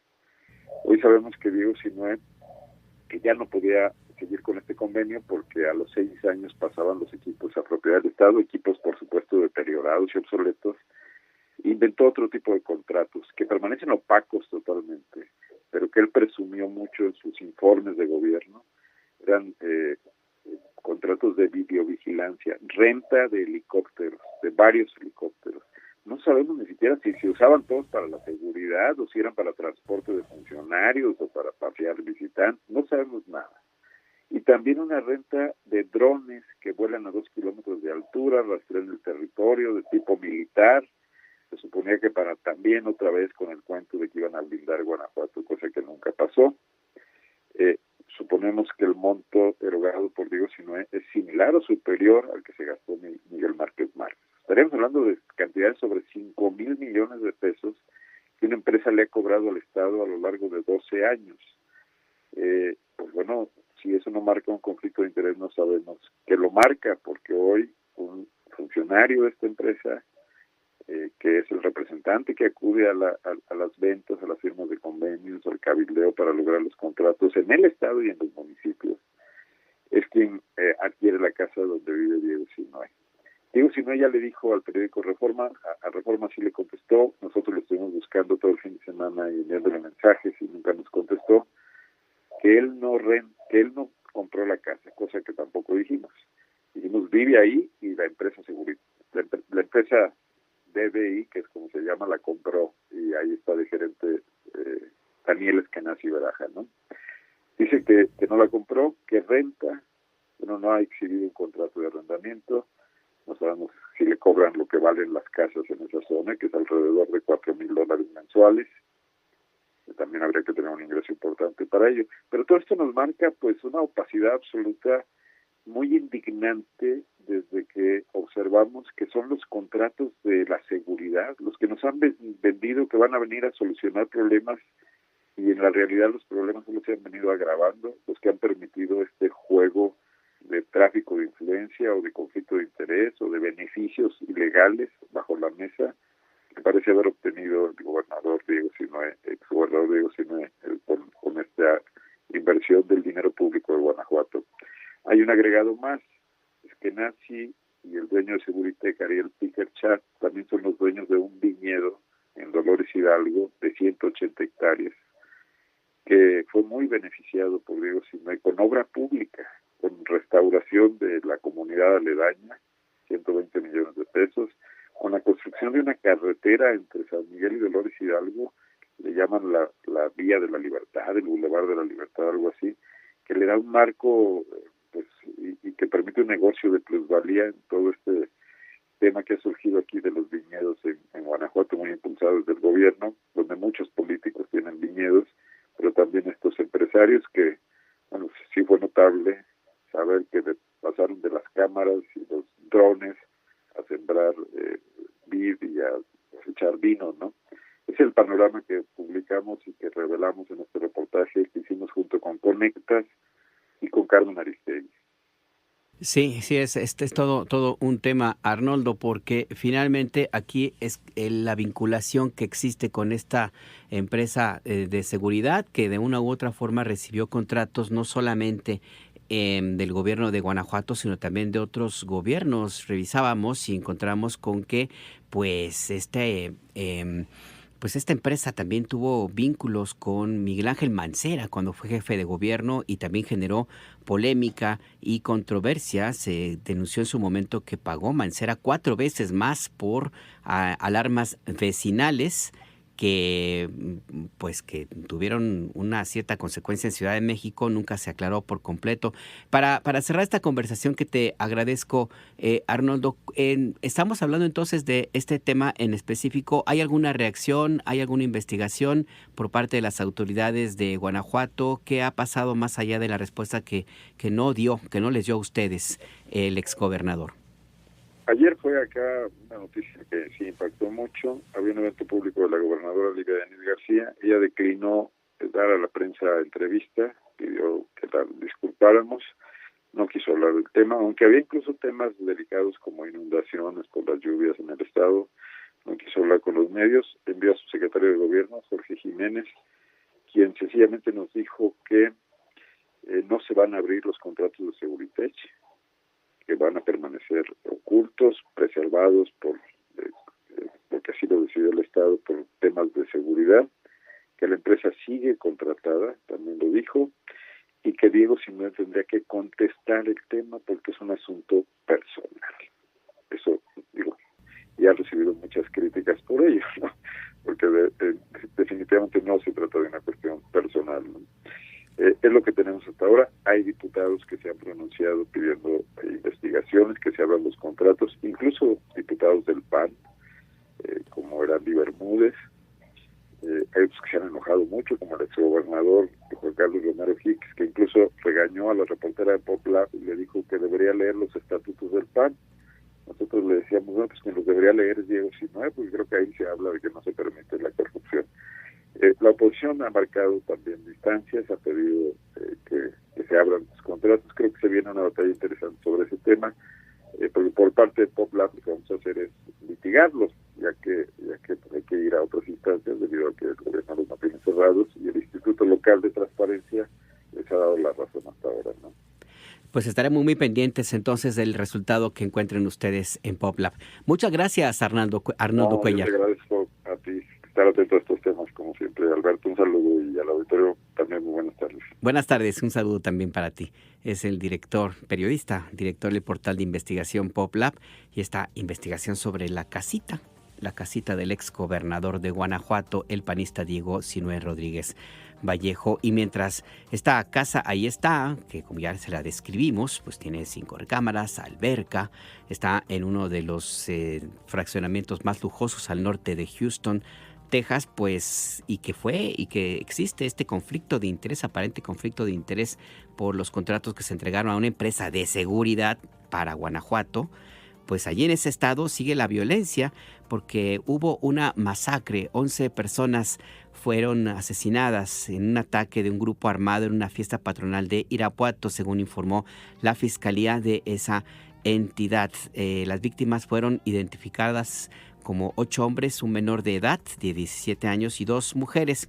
Se informó además por parte de la Fiscalía que 20 personas resultaron lesionadas por impactos de arma de fuego, y no se descartó que en las próximas horas pueda haber más personas heridas relacionadas con el mismo evento, porque algunas fueron ingresadas a hospitales por medios propios. Era una fiesta patronal la que se llevaba a cabo pues en una parroquia de Irapuato, en Guanajuato, y llegaba este grupo armado y disparó contra todos los asistentes. La Fiscalía dijo que se investigan los hechos con todos los recursos técnicos y científicos disponibles para esclarecer este asesinato múltiple.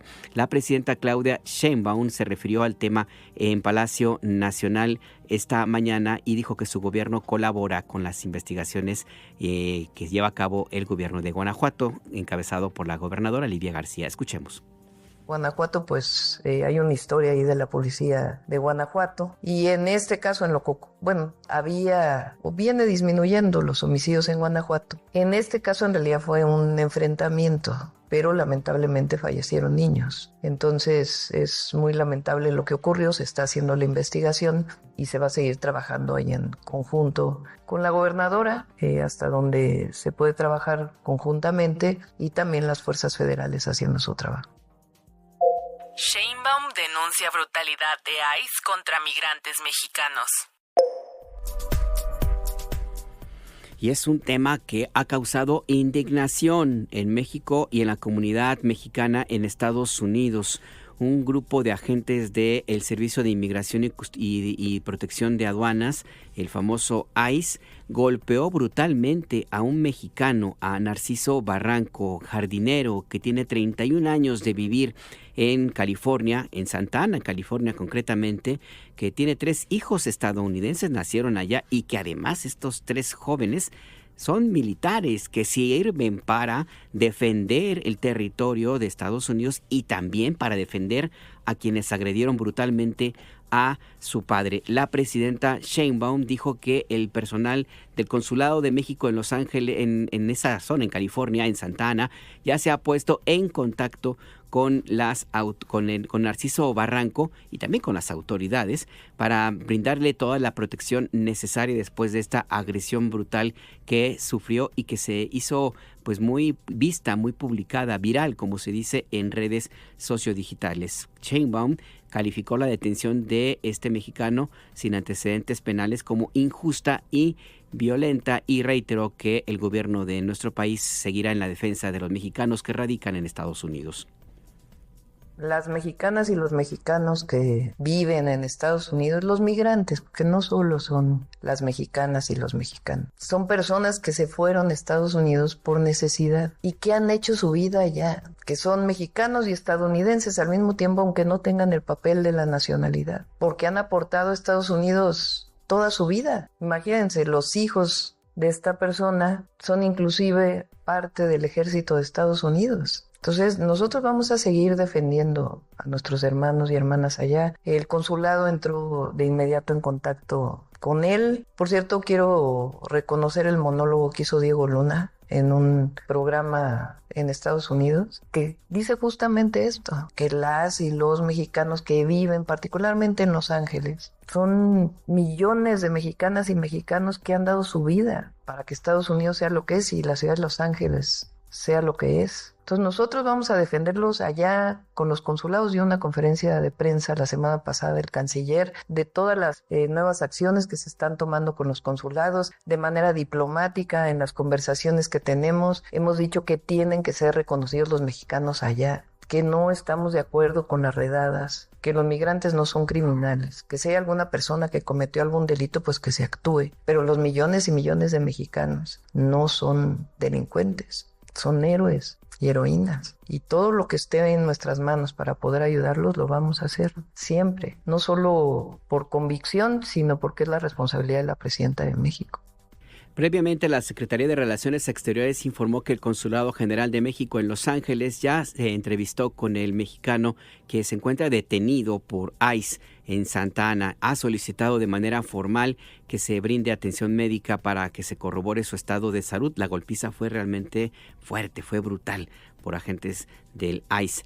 El personal de la Dirección General de Protección Consular ya también contactó a la familia para brindar todo el apoyo legal y la disposición para que sean canalizado a uno de los proveedores del programa de asesoría legales externas en caso de que sea necesario algún juicio, porque pretenden deportar a este mexicano que tiene 31 años de radicar en Estados Unidos. Se mantiene en comunicación permanente con el Servicio de Inmigración para esclarecer los hechos y ya está ahí presente la indignación por este ataque brutal a un mexicano, y créanme que no es el único caso. Hay otros que se han registrado y seguramente con esta intentona de Donald Trump y su grupo de supremacistas, racistas y clasistas de echar a todos los que pueda de migrantes en Estados Unidos, pues las agresiones van a seguir muy probablemente. Y sobre este mismo tema, pues hay también información que tiene que ver con la ONU. El Alto Comisionado de Naciones Unidas para Refugiados y la Unión Europea pusieron en marcha un nuevo proyecto para fortalecer la asistencia de los solicitantes de asilo, quienes necesitan protección internacional, y también las personas desplazadas en México y en otras latitudes. Nuestra compañera Natalia Matamoros nos tiene toda la información. Natalia, buenas tardes. Adelante con tu reporte. Buenas tardes, Alberto. Un saludo a ti y al auditorio. Como lo indicas, la Unión Europea y el Alto Comisionado de las Naciones Unidas para los Refugiados presentaron un plan para fortalecer la atención de personas refugiadas y desplazadas en el país. Esto también suma no solamente a extranjeros, sino también a mexicanos que se han visto en la necesidad de, por razones de violencia, pues cambiarse a otros estados. Francisco André, embajador de la Unión Europea en México, explicó que el proyecto contempla una inversión para este año de 22 millones de pesos destinados a brindar acompañamiento legal, médico y humanitario a esta población que cada día crece debido a que México se ha convertido en un país de destino, en especial en los últimos meses como consecuencia de las políticas migratorias impuestas por el gobierno estadounidense encabezado por Donald Trump. A esto se le suma que la mayoría de las personas que se desplazaba este año con la intención de ingresar a los Estados Unidos a través de la plataforma CBP One no tiene la intención de regresar a sus países de origen. Escuchemos un poco de la voz de Francisco André en qué consiste este programa. Para un nuevo proyecto en un monto alrededor de 22 millones de pesos. Es una iniciativa que será implementada por ACNUR. Se va a centrar en formas de fortalecer la protección y asistencia humanitaria a solicitantes de asilo y refugiados, con acceso a alojamiento seguro, orientación legal, asistencia financiera, entre otras formas, para mejorar la capacidad de respuesta ante emergencias a nivel local. Es un hilo más en lo que es la exitosa colaboración que tenemos con ACNUR y sobre todo con las autoridades de este país. Por su parte, Giovanni Lepri, representante del ACNUR, explicó la importancia de que la Comisión Mexicana de Ayuda a Refugiados sea fortalecida con mayor cantidad de recursos, pues indicó que durante los años 2016 y 2017 recibía apenas entre 2.000 y 3.000 solicitudes de refugio anuales y ahora superan las 100.000 peticiones de personas, en su mayoría provenientes de Haití, Venezuela, El Salvador, Nicaragua y Guatemala. Las cifras aproximadas podrían incrementarse aún más con la llegada de nuevas personas en busca de refugio procedentes de países de conflicto bélico. Recordemos que actualmente se está desarrollando una guerra entre Israel e Irán y pues como consecuencia esto puede detonar en que ingresen mayor número de personas que soliciten refugio acá a México. Escuchemos lo que comentó Lepri Alberto con respecto a este tema. Y creo que la constatación es que necesita ser una institución que cambia de ser una institución que se tiene que encargar de 1.000 o 2.000 o 3.000 personas al año a una institución que se tiene que encargar de 100.000. Y esto requiere recursos. Más allá de la eficiencia, más allá de mejorar sus procedimientos, necesita recursos. Entonces yo creo que sí, esta constatación es importante y es importante que no dependa poco de la ayuda extranjera, que es muy sujeta a estos cambios y a estas variaciones. Entonces yo creo que sí se necesita una Comar fuerte y que trabaja también muy de la mano con otras instituciones. Los representantes de ambas instituciones, Alberto, hicieron hincapié en que las instituciones trabajen para erradicar también los focos de actitudes xenófobas registrados en las comunidades por la pernota de migrantes, a través de la promoción de actividades que impulsen lo que es la integración y la convivencia. Esta es la información que nosotros manejamos sobre este tema. Alberto, seguimos muy pendientes. Pendientes, entonces. Gracias, Natalia Matamoros. Igualmente, buena tarde. Buena tarde. Israel no deja de asesinar niñas y niños palestinos. En Gaza ocurre un genocidio.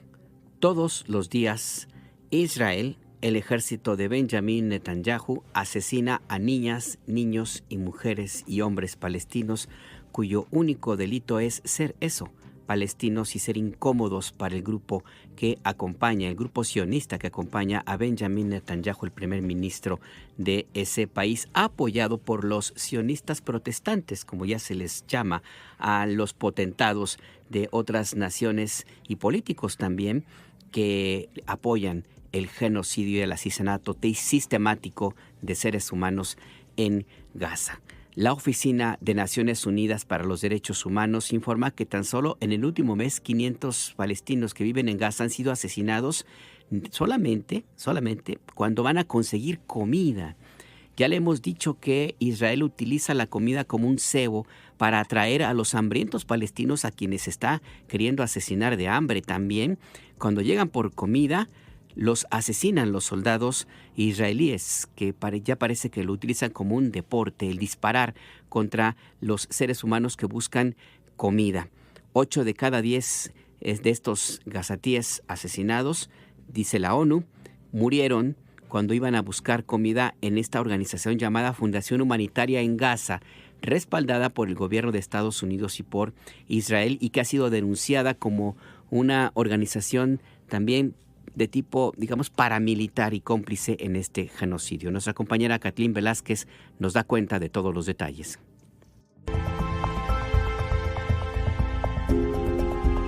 A más de 1 año y 8 meses del inicio de su guerra contra Hamás, Israel ha asesinado a más de 56,000 personas en Gaza, informó la Organización de Naciones Unidas. Tan solo este martes, al menos 74 personas fueron asesinadas y otras 391 resultaron heridas, confirmó el Ministerio de Salud de Gaza. El comisionado general de la Agencia de Naciones Unidas para los Refugiados Palestinos, Philippe Lazzarini, denunció que esto forma parte de un proyecto desarrollado por décadas para separar a los palestinos de Palestina. Lazzarini alertó que en Gaza 2 millones de personas están muriendo de hambre, mientras que los alimentos y suministros médicos se encuentran del otro lado de la frontera. La población en Gaza se enfrenta al dilema de morir de hambre o arriesgarse a ser asesinada mientras intenta conseguir alimentos, afirmó el vocero de la Oficina de Derechos Humanos de Naciones Unidas, Tamim Al-Katan. ONU Derechos Humanos informó que tan solo en el último mes, 500 gazatíes han sido asesinados mientras intentaban conseguir comida proporcionada por organizaciones civiles. Precisó que desde el pasado 28 de mayo, el ejército israelí asesinó a 410 de ellos en puntos de distribución de alimentos organizados por la Gaza Humanitarian Foundation, GHF por sus siglas en inglés.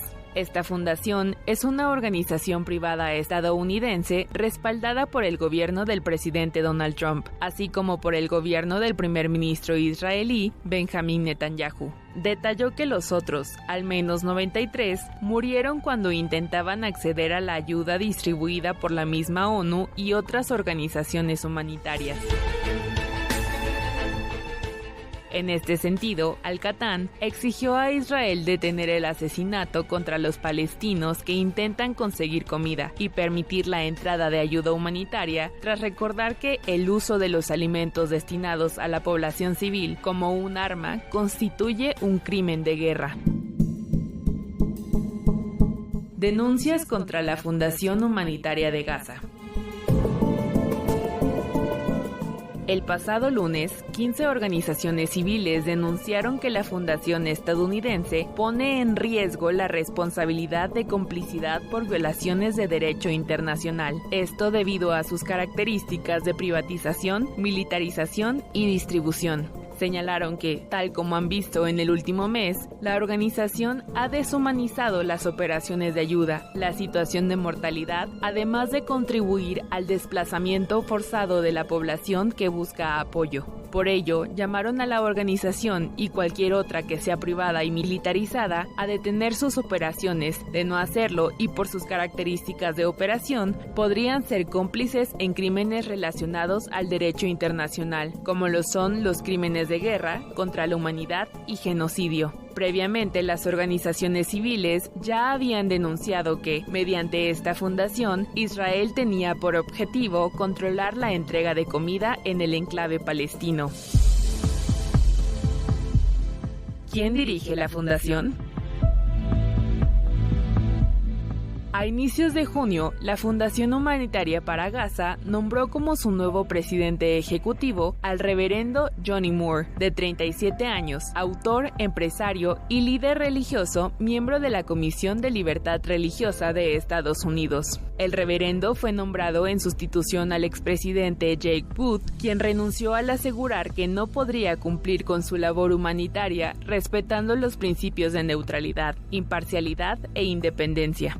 Moore era uno de los asesores de Donald Trump y ha sido señalado por su ideología pro-israelí del actual gobierno estadounidense, tal como lo fue la idea de Trump de urbanizar Gaza. En su momento, escribió en sus redes sociodigitales que Trump siempre termina las guerras y construye la paz, además de que Estados Unidos tomaría responsabilidad sobre Gaza, lo que consideró daría a todos esperanza y futuro. Medios internacionales, así como organizaciones civiles, han señalado que debido a su perfil religioso, este nuevo presidente, al igual que el anterior, es probable que tampoco respete la neutralidad que debería tener una organización como esta. Además que, como ya lo han señalado comisionados de Naciones Unidas, la organización solo continuará trabajando por monopolizar la entrega de ayuda humanitaria en Gaza. Para Imer Noticias, Kathleen Velázquez.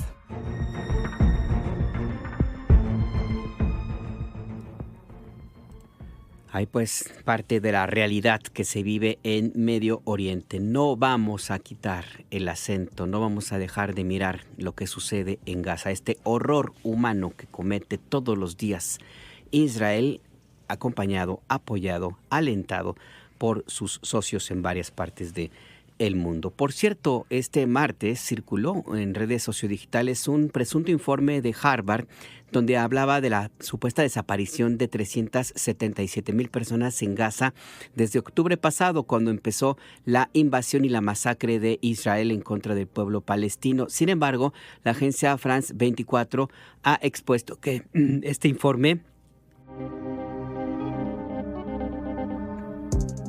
ha dicho que este informe es falso. La información resultó de un conteo y datos erróneos expuestos a través de un blog publicado en internet, que erróneamente señaló que con base en un conteo que hizo de los habitantes que había en la franja de Gaza con datos más recientes, se encontró que había una diferencia de 377,000 personas que no eran contadas y las señaló como desaparecidas. France 24 dijo que esto se debía a que la publicación no toma en cuenta los otros poblados dentro de Gaza, es decir, solamente contó al centro de Gaza y al Maguasi y no otros sitios donde pudieran estar las personas supuestamente desaparecidas. Importante hacer esta puntualización porque ya de por sí el horror es demasiado como para tratar de distraer o dar algún pretexto para que se distraiga la atención de lo verdaderamente importante.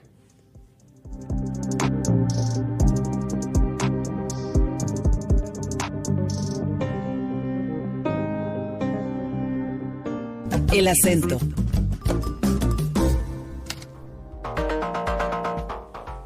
Ya nos quedan unos cuantos minutos y pues sí, como todos los días empezamos a correr. La jefa de gobierno de Ciudad de México, Clara Brugada, anunció la construcción de 100 pistas de atletismo en el interior del proyecto, en cada una de las utopías pues que se construyen y las que ya existen en la capital del país. Los detalles los tiene Guadalupe Franco. Buenas tardes, Guadalupe, adelante. ¿Qué tal, Alberto? Muy buenas tardes. Un saludo a todo nuestro auditorio de Imer Noticias. Esta mañana la jefa de gobierno de la Ciudad de México estuvo en el bosque de Chapultepec, donde dio a conocer que durante su administración se construirán 100 pistas de atletismo al interior del mismo número de utopías en la capital del país, al encabezar la presentación de la playera y medalla oficial del 48º Maratón de la Ciudad de México. La jefa de gobierno recordó que más de 700,000 metros cuadrados serán intervenidos para crear espacios deportivos, culturales y de bienestar en beneficio de la población. Vamos a escuchar lo que dijo. Vamos a transformar 750,000 metros cuadrados para convertirlos en espacios deportivos, culturales y de bienestar. Así que vamos a construir 100 utopías y habrá, por ejemplo, 100 pistas de atletismo, una en cada utopía con piso de tartán y con las medidas profesionales y con todo lo que se requiere. Y vamos a construir 100 alojadas en distintas partes de la ciudad. En su mensaje, la jefa de gobierno se comprometió a generar más infraestructura deportiva en la Ciudad de México, como son albercas, canchas de tenis y pistas de hielo. Por ello, llamó a la comunidad deportista a participar con propuestas en el diseño de los espacios deportivos que se construirán al interior de las utopías. Esto al señalar que por muchos años la infraestructura deportiva se concentró en ciertas zonas y no se recibió inversión para su mantenimiento y operación. Así lo dijo. Y ahora es tiempo que la Ciudad de México tenga infraestructura a lo largo y ancho de la ciudad, infraestructura deportiva. Así que les voy a pedir que den sus opiniones, ahí lo veremos con el Instituto del Deporte, qué tipo de infraestructura deportiva, qué canchas, qué pistas, qué queremos que haya en las utopías. Ustedes que son deportistas, hagan las propuestas y serán retomadas con mucho gusto. La jefa de gobierno recordó que la cultura y el deporte son las herramientas que transforman la vida, la salud y la educación de la población, por lo que es importante aumentar y apoyar la inversión en estos rubros. Alberto Auditorio, el reporte que les tengo esta tarde. Muchas gracias a nuestra compañera Guadalupe Franco. Y ya para cerrar, una muy buena noticia. La empresa que tiene bajo su propiedad la Plaza de Toros México ha reconocido, más bien publicó un comunicado donde dice que no es viable llevar a cabo un espectáculo taurino sin violencia como establecen las nuevas leyes en la capital del país. Se quejan de que se le eliminaron elementos esenciales de la fiesta taurina y esto conlleva un cambio estructural y la alteración profunda de su naturaleza y lamentan cualquier medida que atente contra la libertad cultural de quienes son aficionados a este sangriento y deleznable espectáculo. Y señalaron pues que no tienen forma de cumplir con esta ley y por lo tanto ya no van a llevar a cabo las corridas de toros en la Plaza de Toros La México. Así es que es una muy buena noticia y que ojalá se repita en toda la República Mexicana y también en todo el continente, que se cancele este sangriento espectáculo que es una tortura a un ser vivo para que el disfrute de unos cuantos que son generalmente los promotores de la desigualdad que existe en México y que pues que están detrás de algunos de los aspectos más violentos en nuestro país. Así es que pues sí, es una muy buena noticia, ya no habrá corridas de toros en Ciudad de México. Con esto nos vamos. Muchas gracias por su compañía y por su atención. A las 6 de la tarde, SPR Informa, tu punto de referencia, y a las 7 de la mañana este jueves, Adriana Estela Flores en Entre Líneas, tu punto de referencia. A propósito de esta iniciativa de 100 pistas en 100 utopías, los dejamos con esta canción. Hasta mañana.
Imer Noticias presentó